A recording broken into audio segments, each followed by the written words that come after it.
नमस्कार,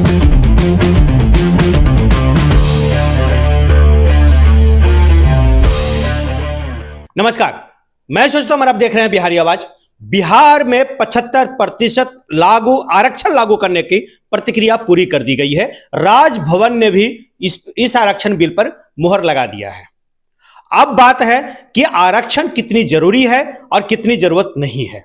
75% आरक्षण मायने रखता है। और हमारे साथ अभी दो लोग मौजूद हैं। हेमंत जी हैं आप, और आप हैं मिथिलेश चौबे जी। दोनों पॉलिटिकल पार्टी से संबंध रखते हैं और हम जानने की कोशिश करेंगे कि आरक्षण बिहार के लिए या देश के लिए जरूरी है या नहीं। ये बताइए सर, आरक्षण क्या पक्ष में है कि विपक्ष में? एकदम पक्ष में है। आरक्षण मिलना चाहिए था और मेरा ये मानना है कि 70 साल हम डिले हो गए। जो काम 70 साल पहले होना चाहिए था वो आज जाके लागू हुआ। आप बताइए कि आरक्षण लागू होना चाहिए या नहीं। आरक्षण की आज तो वोट की राजनीति है भाई। अब वोट की राजनीति करने वाले आरक्षण का विरोध कैसे करेंगे? वो तो आरक्षण लागू कर दिए, लेकिन वास्तविक बात देखिए तो आरक्षण से इस बिहार के लोगों को, इस देश के लोगों को लाभ क्या हुआ अभी तक, उसके बाद आप स्वयं तय कर लीजिएगा कि आरक्षण जरूरी है, लागू होना चाहिए या नहीं होना चाहिए। ये बताइए कि क्या लाभ हुआ है आरक्षण से देश को, बिहार को? आज जो आरक्षण का लाभ दिखेगा तो जीतन राम मांझी जैसे लोग मुख्यमंत्री बने, चिराग पासवान जैसे लोग उस लेवल में आए कि आप साथ बैठकर खा रहे हैं, पी रहे हैं और उसको तवज्जो दे रहे हैं, महत्व दे रहे हैं। लेकिन ऐसे और भी कितने लोग हैं जो अभी तक उनको भोजन तक नहीं मिल रहा है। हाँ, तो ये मौका है ना। अभी आप 75% किए, 10 साल 15 मांझी पर मैं आपको थोड़ा सा बता दूं कि कर्पूरी ठाकुर जी भी जो है मुख्यमंत्री रह चुके हैं यहाँ से। हाँ, वो भी जिस समाज से आते हैं वो भी मुख्यमंत्री इसके पहले रह चुके हैं। उस समय भी उनको आरक्षण मिला था, तभी वो कर्पूरी ठाकुर। लाभ क्या हुआ? पॉलिटिकल छोड़िए, किसको क्या आरक्षण मिला, लाभ क्या हुआ? लाभ गिनाइए, लाभ उंगली पे। लाभ हुआ कि आज आप उसके साथ बैठ रहे हैं, वो आपके लेवल में आ गया। आप याद कीजिए ना, जब बैठना ही लाभ हो गया। सर, समाज में उसको प्रतिष्ठा मिल रहा है, आप उसको इज्जत दे रहे हैं, पूछ रहे हैं। आज यही देश, यही प्रदेश जहां पे आप दूसरे तरफ ये बात करिए आप। अच्छा चलिए, नुकसान क्या हुआ ये बताइए। नुकसान क्या हुआ? देखिए, क्वालिटी वाले जो लोग हैं, जो पढ़े लिखे प्रबुद्ध, जिनके अंदर एक अलग मेधावी शक्ति है, जो कुछ कर सकते हैं अपने दम पर, उनको सहारे और टेने के सहारे की जरूरत नहीं है, उनका स्थान छीन लिया गया। खास करके सरकार चलाने के लिए सरकारी नौकर रखी जाती है, सरकारी लोगों को रखा जाता है, और सरकारी नौकरी में जो है क्वालिटी के लोगों को हटा करके वैसे लोगों को प्रमोशन दिया गया, नौकरी दी गई, स्थान दिया गया जिनके पास वास्तव में क्वालिटी नहीं है। और क्वालिटी की बात की, भाई क्वालिटी कैसे आप फर्क कर रहे हैं? तो जिसका नंबर आएगा 95, जिसका नंबर आएगा 45, तो क्वालिटी में फर्क आप तय कर लीजिए कि वो क्वालिटी है कि नॉन क्वालिटी है। 95 वाला का नहीं होगा, 45 वाला का होगा। अच्छा बताइए, 24 जी कह रहे हैं कि 95 वाला और 45 वाला, तो सही बताइए कि क्या 45 वाले को 95 को हटा के और 45 को बैठाया जाए, कितना अच्छा काम होगा? अब ये देखिए कि वो 45 कैसे आया उसको और 95 कैसे आया। कॉलेजियन सिस्टम क्या है? क्या आरक्षण नहीं है वहां पे? ये 10% आपने जो आरक्षण दिया है, स्वर्ण आरक्षण, वो आरक्षण नहीं है। किसको लाभ होगा और क्या जरूरत है? आरक्षण क्यों लाया गया था? इसलिए कि उसको मौका नहीं दिया जाता था, पढ़ने नहीं दिया जाता था। 10% का मामला क्या है? आरक्षण में सब आता है, 10% हो या 75% हो। अगर 10% पे भी उसी जाति को दे दिया जो योग्य व्यक्ति नहीं है, तो क्या फायदा उसको देने से? वही तो मैं बता रहा हूँ ना, जब आप एक तरफ सपोर्ट करते हैं वो 10% का। और एक minute sir, to the point, मैं टू द पॉइंट बात कर रहा हूँ की बात पर बात करें कि गरीब समाज के लोग जिनको संसाधन चाहिए, देखिए क्या है कि एक मनुष्य को जीने के लिए क्या चाहिए? रोटी, कपड़ा, मकान। उसको विकसित होने के लिए क्या चाहिए? स्वास्थ्य, शिक्षा, रोजगार, संसाधन और सुविधा। अगर कोई आर्थिक रूप से और सामाजिक रूप से अगर पिछड़ा व्यक्ति हो तो उनको ये सारी व्यवस्था उपलब्ध करा दी जाए ना। लेकिन आरक्षण लाया क्यों गया? आप उस पर जाइए ना। यही जो आप बात कर रहे हैं, सामाजिक पिछड़ापन, पढ़ने नहीं दिया जाता था। सावित्री बाई फुले जब गई स्कूल चलाने, उस पर मैला फेंका जाता था, पढ़ने नहीं दिया गया है। नहीं अभी नहीं। अच्छा चलिए एक मिनट, हेमंत जी मेरा एक सवाल है। क्रिकेट में इंडिया वर्ल्ड कप हार गया, ठीक है, हालांकि यहाँ पे आरक्षण लागू नहीं था, फिर भी हारिया ठीक है। ये बताइए कि अगर इसमें भी अगर आरक्षण लागू कर दिया जाए और जो आदमी धीरे बॉल फेंकता हो उसको भी वहां लाके बैठा दिया जाए और अच्छे बॉलर को हटा दिया जाए, तो क्या अगली पार्टी जीतेगी या नहीं सर जीतेगी? आप गलत रूप में आप ले रहे हैं उसको। आरक्षण मतलब नहीं नहीं नहीं नहीं नहीं, मैं क्रिकेट बता रहा समझाने हूं, का एक मैं अच्छा बता जरिया रहा हो हूं, मैं सकता है। क्रिकेट में ही समझा रहा हूं आपको। आप उसको अच्छी कोचिंग में लेने के लिए आरक्षण चाहिए, तभी आप वो भी उस लेवल में खेलेगा। हमारे पास बैट बॉल नहीं है, संसाधन नहीं क्लियर कर दिया कि किसी व्यक्ति को देखिए क्या चाहिए, किसी भी व्यक्ति को, आप गरीब से गरीब तबके के लोगों को देख लीजिए, आरक्षण का ओरिजिनल लाभ उनको नहीं मिल पा रहा है। जो ऑलरेडी विकसित हो चुका है उसी के बेटा को, उसी के परिवार को आरक्षण का विशेष लाभ मिलता है। आरक्षण का लाभ तो तब क्लियर समझ में भी आता कि भाई अब जीतन राम मांझी जी मुख्यमंत्री हो गए, विधायक वो आरक्षण कोटे से हो गए, तो उनके छोड़ करके अब उनको हटा के दोबारा अब चुनाव लड़ते तो वो आरक्षण कोटा से नहीं लड़ते, दूसरा समाज के लोग। जीतन राम मांझी वहां पहुंचे कैसे?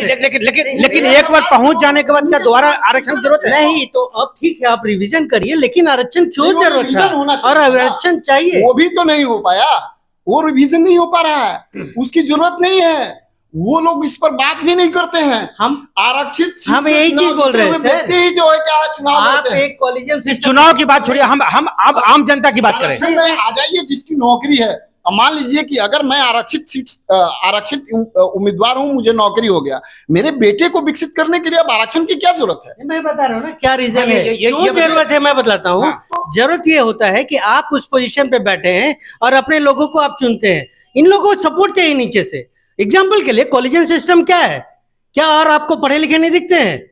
आप उसमें वो आरक्षण ही एक तरह से, उसको क्यों नहीं चेंज करते? ये बताइए 75 साल से आरक्षण लागू है, क्या सभी गरीबों का भला हो गया? और कितने साल और लागू होगा तो भला होगा? नहीं हुआ कि सर। दलित से दलित हुए, दलित से महादलित हो गया। नहीं, दलित आरक्षण सर्टिफिकेट पहले नहीं हो रहा है। 75 साल में देखिए, अभी हुआ। समाज को कई बीपी भाग में सिंह ने बांटने का एक प्रयास है शशि बाबू। 90 साल में, 90 समाज में आपस में लड़ते रहे, आपस में कभी इसका तो प्रेम बंद नहीं हो, करिए ना। तनाव नहीं हो, हम तो तैयार और हैं। इसको लड़ा करके रखा जाए ताकि वोट की राजनीति नहीं नहीं, जनता आप का मुझे विकास आप- अच्छा, सुनिए, नहीं, मैं एक बात मिनट। बात बताइए, क्या मंदिर में आरक्षण नहीं है? किसने उसको दिया अधिकार कि भगवान का चढ़ाया हुआ पैसा एक ही जात का लोग खाए? तो टूट गया, वो तो नहीं, खत्म हो नहीं, गया, नहीं, खत्म सर, है। अभी भी आप देख रहे हैं। एक मिनट, आप महावीर मंदिर में जाइए, दलित पुजारी वहां मौजूद हैं आप जाइए और ना। पैसा पंडित जी अपने जेब में नहीं रखते, उनको तनख्वाह मिलता है वही रखते हैं। आप जाइए ना, राम मंदिर जो बन रहा है क्या है वो? सब कितने जगह लोग ऐसी मरे, है। कितने लोग मरे? हम शायद मुद्दा को इसको भी भटक रहा है, आपने- मुद्दा से भटक रहे हैं। आरक्षण है, उसको भी हटाइए। अच्छा सुनिए वो सुनिए आरक्षण सुनिए, की क्या बात है? मैं ना आरक्षण के पक्ष में हूं ना विपक्ष में, मेरा व्यू नहीं रखना, व्यू आप लोग जानना है। ये तो मेरा 2-4 सवाल था जो अंदर से निकला, लेकिन चौबे जी एक सवाल और भी है। जी एकदम करिए। आप आरक्षण के खिलाफ हैं, लेकिन नहीं, शशि बाबू, हाँ। वोट की राजनीति में ये मैं क्लियर कर देता हूं, किसी भी पार्टी को और किसी भी नेता को ये हिम्मत नहीं है, और शायद उसी के तौर पर मेरे अंदर भी वो हिम्मत नहीं है कि खुले तौर पर मैं कहूं कि आरक्षण का मैं विरोध करता हूं। लेकिन हाँ, मैं पूछता हूं आरक्षण क्यों? किसी भी व्यक्ति को, किसी भी समाज को अगर विकसित करना है तो उसको रोटी, कपड़ा, मकान, स्वास्थ्य, शिक्षा, रोजगार, सुरक्षा और संसाधन चाहिए, और जो इस तबके में आते हैं उनके विकास के लिए काम होना चाहिए, जो आरक्षण से पूरा कभी नहीं होगा, कभी नहीं होगा। इससे सिर्फ आरक्षण की बात करने वाले नेताओं मेरा भी वही सवाल था कि फिर जो गरीब तबके के लोग हैं, जो कमजोर लोग हैं, कमजोर वर्ग के लोग हैं, उनको कैसे उत्थान कीजिए? मैं एक बात उनके बता- उत्थान के लिए बस यही उपाय है, आर्थिक और सामाजिक आधार पर उनका गणना करिए, जाति के आधार पर मत गणना करिए कि जाति अमीर होगा जाति गरीब होगा।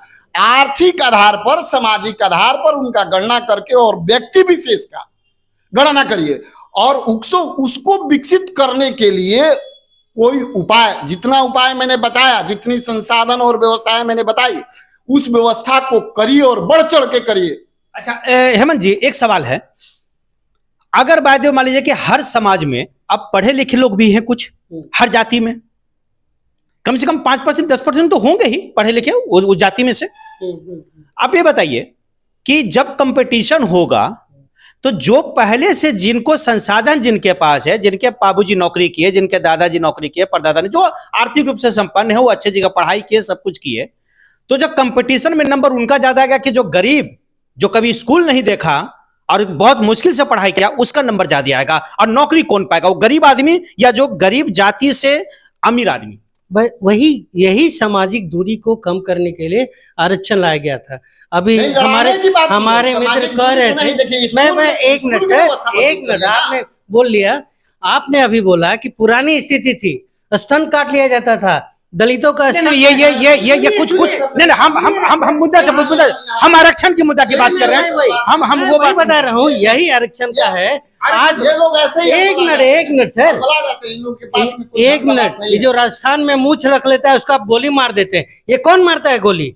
ये पुराना बात है, 15 दिन पहले की बात है। हर समाज में हर तरह का आदमी होता है। ऐसी घटना घोड़ी चढ़ता है। नहीं, वो केवल दलित, वैसे लोग को आरक्षण चाहिए, और चाहिए ताकि उस लेवल में आए और दिखाए कि हम। अच्छा, अच्छा, हेमंत जी, मैं इसका एग्जांपल भी दे सकता हूं कि अब देश में जाति प्रथा नहीं है, मतलब क्या कहते हैं, जाति से छुआछूत भेदभाव वाला अब प्रॉब्लम नहीं है। क्योंकि मैं से एग्जांपल देता हूं, आप बस में सवार होते हैं, आप ऑटो में बैठते हैं, क्या बगल वाले से पूछते हैं किस जाति का आदमी है? नहीं पूछते हैं। और कोई नहीं पूछता, साथ में पता नहीं किस जाति का आदमी सफर कर रहा है, मतलब भेदभाव खत्म। आप जब किसी होटल में खाने जाते हैं तो क्या आपसे कोई जाति पूछता है? कोई नहीं पूछता। ठीक है, आपको हो सकता है कि आपके बगल के टेबल में किसी जाति का आदमी बैठा हो, या भी आप रेडी पे भी खाना खाते हैं, ठेला पे भी खाना खाते हैं, बगल में उसी प्लेट में कोई भी जाति का आदमी खा लेता है। तो जाति का कहां है? अब जाति का भेदभाव कहां है? एक दो मानसिकता के लोग तो मिलते रहेंगे। तो खत्म करा दीजिए ना सर, मैं बोल रहा हूँ कॉलेजियन सिस्टम खत्म कराइए, अरे अपने आप खत्म हो जाएगा। सिस्टम में भी तो लोग खत्म हो जाएगा। सिस्टम का एक नाम आप है। बात कीजिए ना कॉलेजियन उसका। सिस्टम में एक नाम है, सारे के सारे चीफ जस्टिस या जस्टिस क्या मतलब जनरल समाज के ही लोग हैं क्या? आप उठा के देखिए। पर ज्यादातर फॉरवर्ड लोग हैं। ज्यादातर देखिए, जो ज्यादा पढ़ेगा, सीधी बात है, बात ये भी है। जो ज्यादा पढ़ेगा वो ज्यादा बढ़ेगा। तो फिर करा दीजिए ना दूसरा उसका नंबर एग्जाम, से- उसका एग्जाम करा दीजिए। दूसरा क्यों नंबर- कॉलेजियन पे अच्छा, रखे? ठीक है, नहीं, हम मुद्दा पे भटक रहे हैं। न्यायालय अपना एक ऑटोनोमस बॉडी है, उसकी बात नहीं करना है ना। नहीं, वहाँ भी हम आरक्षण है। नहीं, हम वहाँ उस पर बात आरक्षण नहीं है। कर- उसी का कॉलेजियन बेटा हम बनेगा। सिस्टम पर आवाज उठाने के लिए नहीं बैठे। भटक रहे हैं। हम जजमेंट सेक्टर में हम बात नहीं कर सकते, और रही बात हमको करने की जरूरत भी नहीं है। आपको अगर बात करना है तो सिर्फ और सिर्फ अगर मुद्दे से आप कमजोर पड़ रहे हैं तो बता दीजिए, अगर आप तो आप उसको पॉइंट को डाइवर्ट कर रहे हैं। आप सिर्फ डायरेक्ट आरक्षण के लाभ को गिनाइए। वो आरक्षण ही है। आरक्षण का पहला लाभ गिनाइए। लाभ यही है कि आज रामविलास पासवान और चिराग पासवान वही लेवल है। हम गरीब आदमी की, आम आदमी की बात कर रहे हैं। हम कोई नेता को कोई आरक्षण से क्या लाभ हो रहा है बताइए? आप जाके देखिए, मुसरटोली के बच्चे आज पढ़ रहे हैं, जाके देखिए उसको नौकरी मिल रहा है, पहले उसको बगल में नहीं बैठना ये व्यवस्था नहीं बदला है। सरकारी पढ़ाई या सरकारी दवाई से विश्वास उठ गया है, सब विश्वास उठ गया है। ये आरक्षण का लाभ हुआ है कि सरकारी पढ़ाई और सरकारी दवाई से लाभ विश्वास उठ गया है। ये आरक्षण की बात करने वाले जो लोग हैं ना, वो खुद जो सरकार में बैठ गए, वो नहीं चाहते हैं कि किसी भी व्यक्ति को मेरा एक सवाल है,